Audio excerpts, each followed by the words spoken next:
Welcome back to BrisketMedic, guys. Today we're going to be doing a brisket. You know, there's something to be said about the experience of going to a great barbecue restaurant, standing in line, sometimes for hours, and meeting new friends, telling stories, laughing, and just overall networking with other barbecue lovers. But there's also something to be said about enjoying that same quality and that same experience of eating that great food at home while staying at home.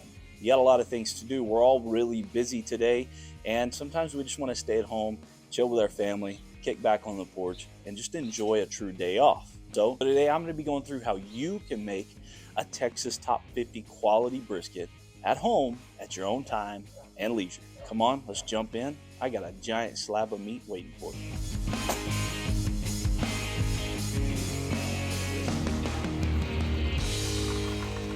This probably isn't as hard as you may think it is. As long as you have good techniques, a little bit of patience, and some good flavors, you'll be just fine. We're going to start off with over a 20-pound brisket. It is massive. Now, this is a USDA choice.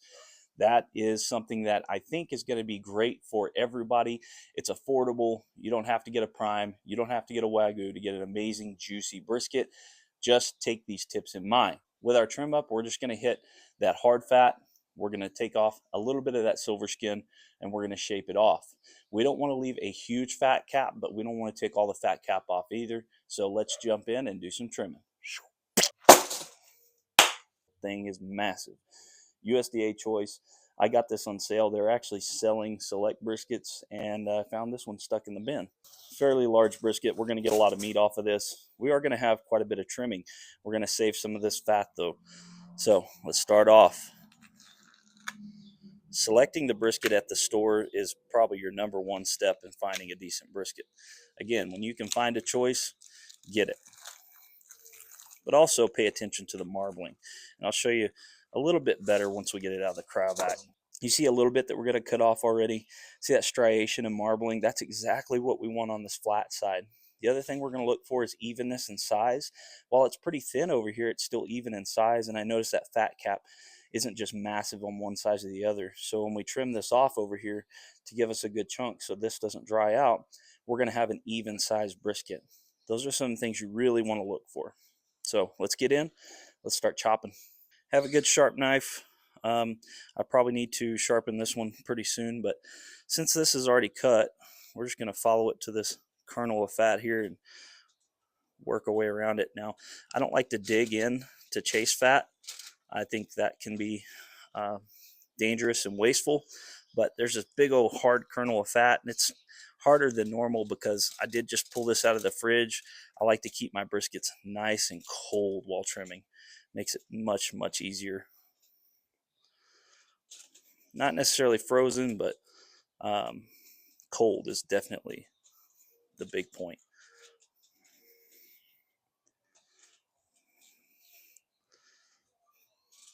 Take that big old kernel of fat off of there. Now there's still some fat right here. I'm not necessarily going to chase all that down. It'll just cause a pocket and uneven flavors and all that. Since we're here, let's go ahead and take this off. Again, we're not chasing anything too bad or too much. We just want to kind of level that out there, kind of make it a little more flat across the top. We got this, not really a mohawk, but this point sticking up right here. Let's go ahead and take it off. Now that's going to make really good burger or sausage meat. I'm going to flip it over and start trimming down the fat. Now this side's the fat that you want to keep and save. You can make tallow out of it, put it in your sausage, whatever you want to do. I'm trying to make this level. And so we got a little bit of a shiner here, and that's okay.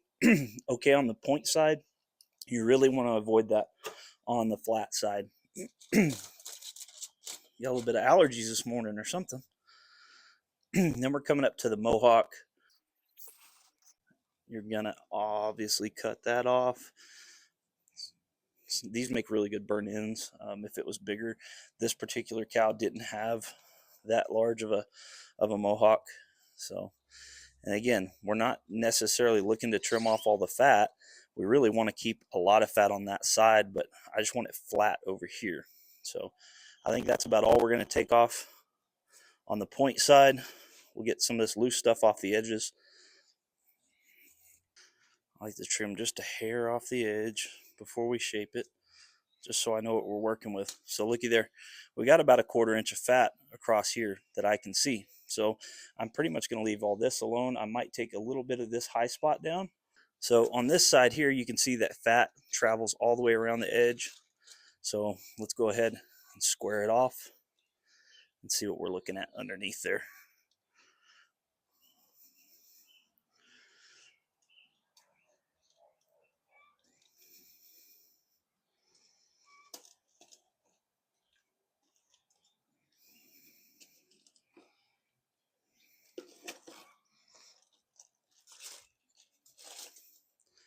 Quite a bit of fat there. Again, it's just encapsulating that edge. So I think we're going to chamfer this edge down because it's not that thick here. And so we're just going to chamfer that edge down and save that for tallow.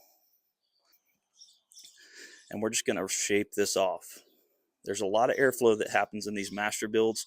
And if you're using an offset, there's a lot of airflow in those offsets. But look at that. That's the ratio that we're looking for. Beautiful, a little over 1/4 inch, good striations in the meat. It's a decent brisket for sure, especially for the $1.97 a pound I got it for after the sale.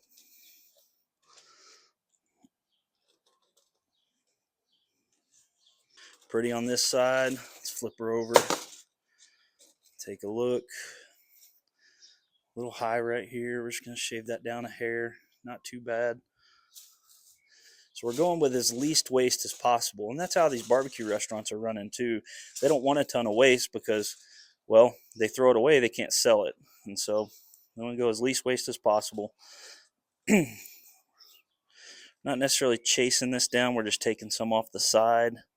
I think that probably goes pretty far down in there between the two muscles, which means that the way we're going to cook this is going to be perfect for this particular brisket because it needs to be really rendered down.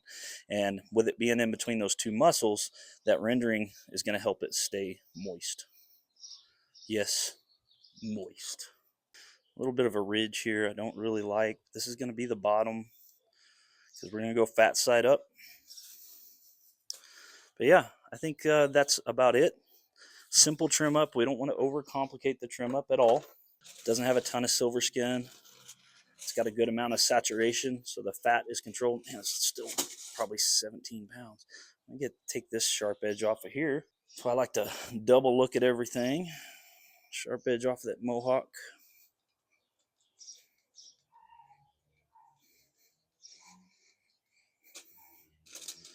Beautiful. Might take a little bit of this point off. It's looking a little pointy, even though it's called the point.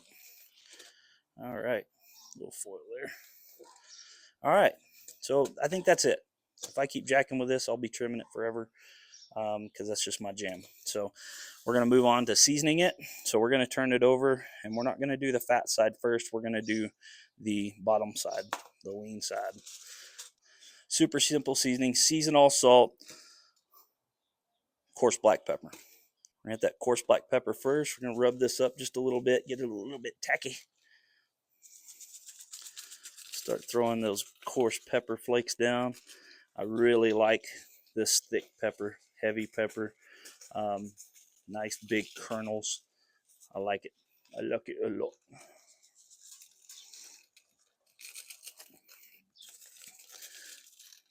The edges do matter. And then hit it heavy, heavy, heavy with salt. All this stuff really, it'll absorb into the meat, but it'll also kind of tame itself down as you're cooking for a long time. So people are afraid of really putting on too much salt for a brisket. But when you're cooking it for 12 hours and holding it for another 10 or 12 hours after that, it really tames itself down and distributes through the meat. That side's done. Get it flipped over. Boop. All right. Tack it up. Lots of pepper.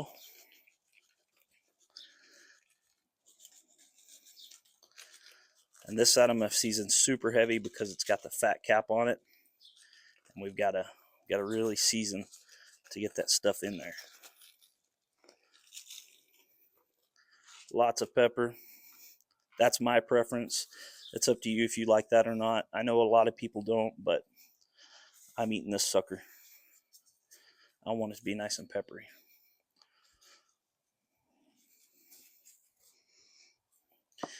I know a lot of guys tell you to season from way up here, and it's okay, but I've got 20, 30 mile an hour winds out here on a norm.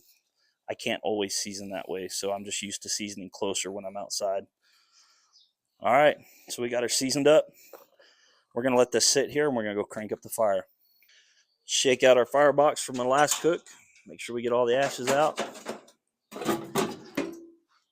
I just want to show you this. This was a rib cook I burned last week. It was about 3 hours worth of burn, but then I cooked more on it. So I think this is about 5 hours worth of cooking ashes. Not a ton. Throw in some Smoky Woods lump charcoal, just a little bit, not a ton. And then I'm going to hit it with a couple of chunks of wood. The reason I start off with a little bit of charcoal and then a few chunks of wood is I want the charcoal to light during the startup process, and then the wood to start going pretty early on as the smoker's warming up, and then throw more charcoal and wood on after that so it burns a little more smoothly.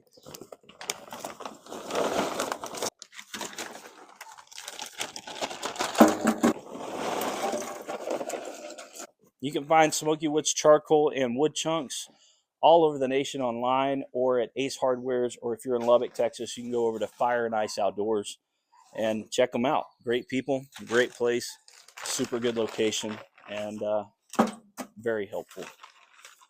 There we go. We're almost topped completely off, and I think I'm going to let that burn. We'll probably have to refill this because this is probably going to be a 10 to 12 hour cook. So just like the craft restaurants, they don't throw their briskets on at 300 degrees or 275 degrees. They throw them on while that temperature is rising. It helps grab a little bit. You want a little bit of dirty smoke, not a ton. If you can get it right at the very beginning, it'll mellow out and still give those flavors of the smoke at a little better concentration. So definitely don't want your meat to be on there while you're using a starter. All right, let's lighten up. As soon as this is ready to go, I'll bring you back.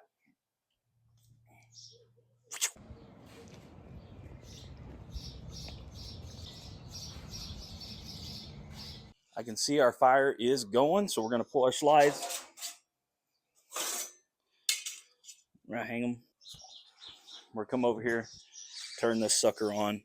We're going to be cooking this at 275. Just going to turn our timer on for 6 hours, just as a reference point.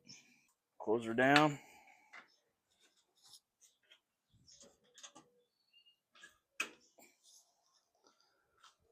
Fan kicks on. Let it blow some of that smoke out of there. Looking pretty, looking pretty. Now I'm going to cook on the middle rack. So let's get it on there. Fat side up. And this is a huge brisket. We're going to go point towards the hot side. Whew. Big old boy. Now we're going to shut her down. Here's our tallow trimmings. We're going to throw it underneath this fat side.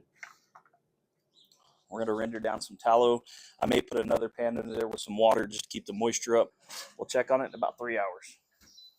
All right, folks, we're 3 hours in at 275. I can hear those drippings falling down into the pans. I can hear the tallow start to kind of come up to a fry almost. So we're probably about to pull that out, strain it, put it in a jar, and use it for later. But let's go ahead and take a look at it and see how it looks. Look at that color.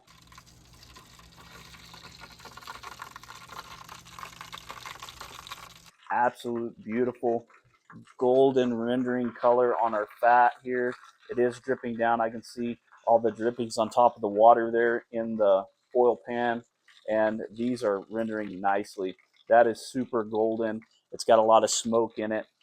The flavor coming down from the salt and the rub from the brisket. It's going to be a great flavored tallow. So we're probably going to leave that on for about 30 minutes, strain it out, throw it into a jar, and save it for later. Man, this looks great. The moisture in the water pan is going to keep adding moisture, relative humidity to that cook chamber. So I'm going to grab that out. It's looking really good, guys. We're going to check it again in about 4 hours. All right, guys, we're 12.5 hours in. This brisket is looking absolutely amazing. So right now, all I'm gonna do, I'm gonna crank this Masterbuilt 1050 down to 150 degrees, reload the chute with charcoal. I'm gonna pull the brisket. I'm gonna pour a little bit of Wagyu on it, wrap it in paper, and lay it down for the night. Tomorrow, we'll open it back up, we'll slice it, see how it goes. This is gonna be absolutely amazing, and that's a little trick to you from some of the greatest pit masters in Texas, the overnight rest. Come on, let's get it wrapped up. Remember, kids, always wrap your meat. Now, you could use butcher paper, and usually that is what I use is butcher paper, but tonight I'm going to use some foil because that's all I have handy. So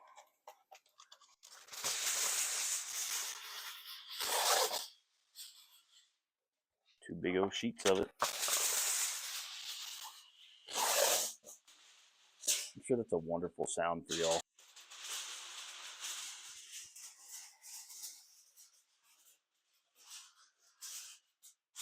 Probably going to mute the rest of this because it is so loud, but I'm offsetting it so it's wide enough. I'll place the brisket in the middle towards this end, pour a little tallow over it, wrap it, fold it, wrap it nice and tight. Nice and bendy. Look at about half of what we made. So let's get it wrapped up, throw it back on the smoker just to rest and go night-night.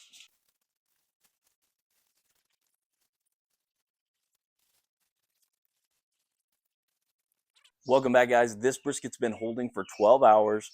We cooked it for just about 12.5 hours, so I think it's ready to pull off. I did go ahead and probe it just a few minutes ago, and it is butter smooth. We're gonna pull it off, slice it, give it a taste test.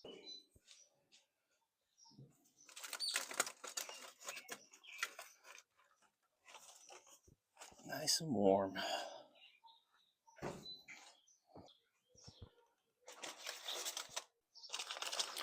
get this opened up. See how we did.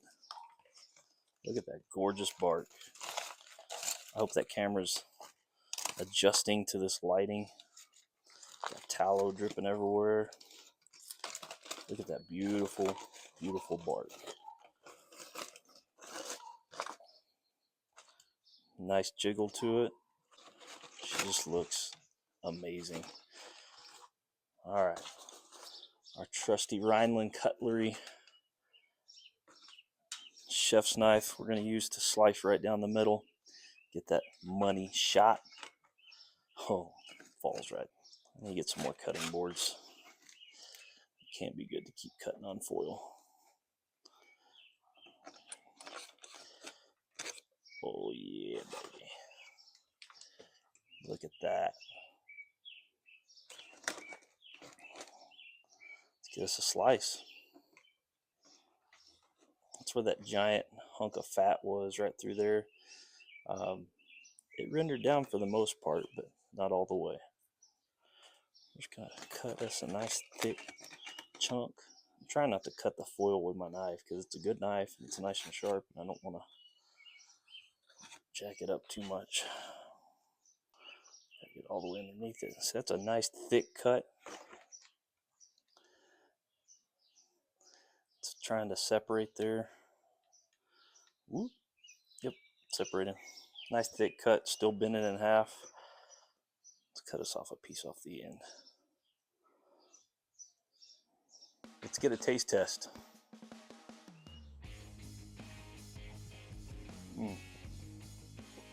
Salty, smoky, peppery, juicy, buttery.